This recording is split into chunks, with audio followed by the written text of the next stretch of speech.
Welcome everyone, WBSSC SLST 2025 সংক্রান্ত এই মুহূর্তের অত্যন্ত গুরুত্বপূর্ণ আপডেট শেয়ার করব। ইতিমধ্যে কিন্তু অনেকে তোমরা ফটো সিগনেচার এডিট করেছো এবং ক্যাটাগরি আপডেট অনেকে করে ফেলেছো, অনেকে এখনো পর্যন্ত করোনি। বিস্তারিত তথ্য শেয়ার করব এবং এরই মাঝে কিন্তু পশ্চিমবঙ্গ সরকারের অফিসিয়াল বিজ্ঞপ্তি, পরীক্ষা ঘিরে কিন্তু একাধিক কড়া বিধিনিষেধ আরোপ করা হয়েছে, একাধিক নিষেধাজ্ঞা জারি করা হয়েছে। বিস্তারিত তথ্য শেয়ার করে দিচ্ছি। তার আগে বলছি, যারা আমাদের চ্যানেলে নতুন ভিডিও দেখছো এখন সাবস্ক্রাইব করো, পরবর্তী আপডেটগুলির জন্য সাবস্ক্রাইব করো, পাশে থাকা বেল আইকনটি প্রেস করো এবং এই ভিডিওটি প্রচুর প্রচুর প্রচুর শেয়ার করে দাও।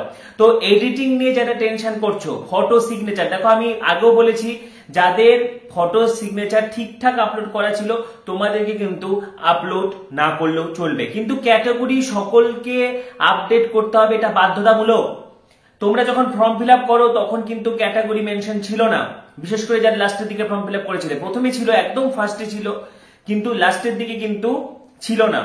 কিন্তু সকলকে আপডেট করতে হবে। তুমি যদি অনেকে ভাবছো তোমার ক্যাটাগরি জেনারেল বা ইউআর, তাহলে তোমাকে তো করতে হবে, কিন্তু তোমাকেও করতে হবে। ওখানে কিন্তু সকলের জন্য অপশন রয়েছে, general, SC ST OBC A OBC B EWS physical handicap, সকলের জন্য অপশন রয়েছে এবং সার্টিফিকেট নম্বর ইনপুট করতে হবে। ঠিক আছে, যারা OBC A এবং OBC B ক্যান্ডিডেট তাদের কিন্তু সার্টিফিকেট নম্বর লাগবে না, আদারওয়াইজ সকলেরই সার্টিফিকেট নম্বর লাগবে। এবং এই ক্ষেত্রে অনেকে বলছে যে কতদিন, মানে কোন ডেটের মধ্যে সার্টিফিকেট নাম্বার থাকলে সেটা ভ্যালিড। অবশ্যই 21শে জুলাই, ঠিক আছে, যেটা লাস্ট ডেট ছিল SSC SLST ফর্ম ফিল আপের, এক্সটেন্ড করা হয়েছিল লাস্ট ডেট 21শে জুলাই পর্যন্ত।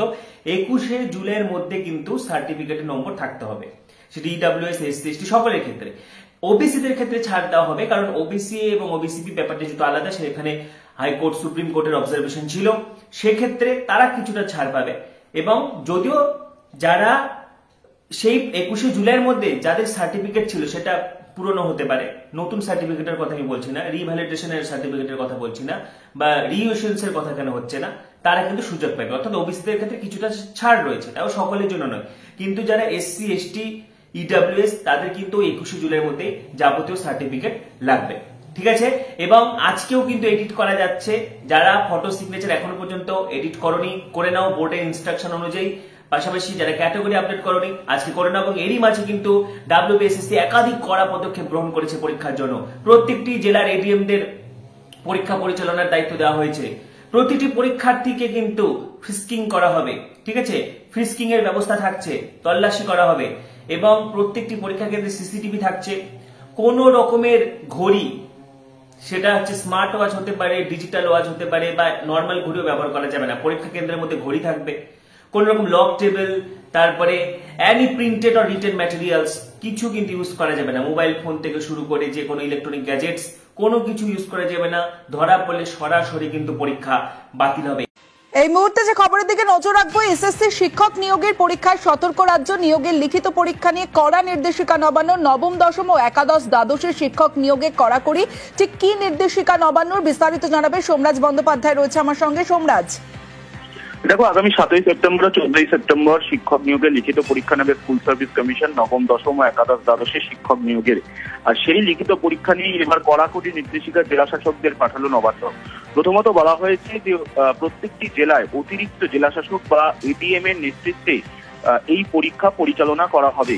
প্রত্যেকটি পরীক্ষা কেন্দ্রের নজরদারিতে থাকবেন ডেপুটি ম্যাজিস্ট্রেট বা তার সমতুল্য পদের আধিকারিক।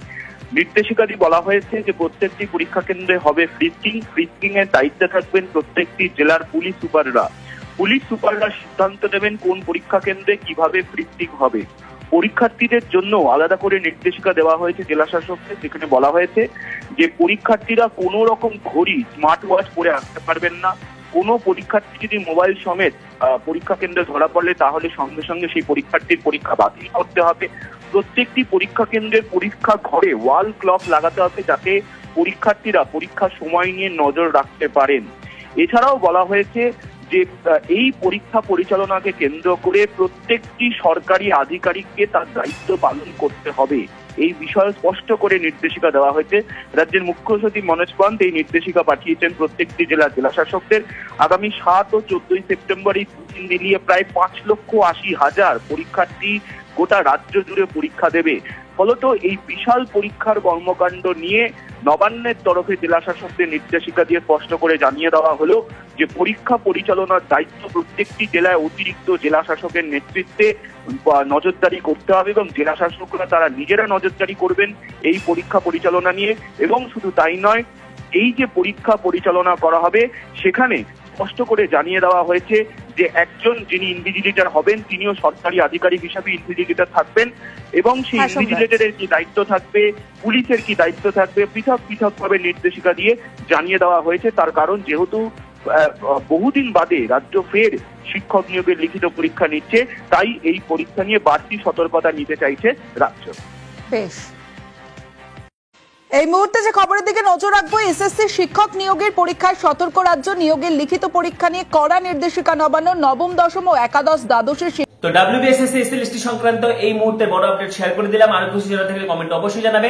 পরবর্তী ভিডিওগুলির জন্য আপনি সাবস্ক্রাইব করো, পাশে থাকা বেল আইকনটি প্রেস করো, ভিডিওটি প্রচুর শেয়ার করে দাও। সবাইকে অসংখ্য ধন্যবাদ।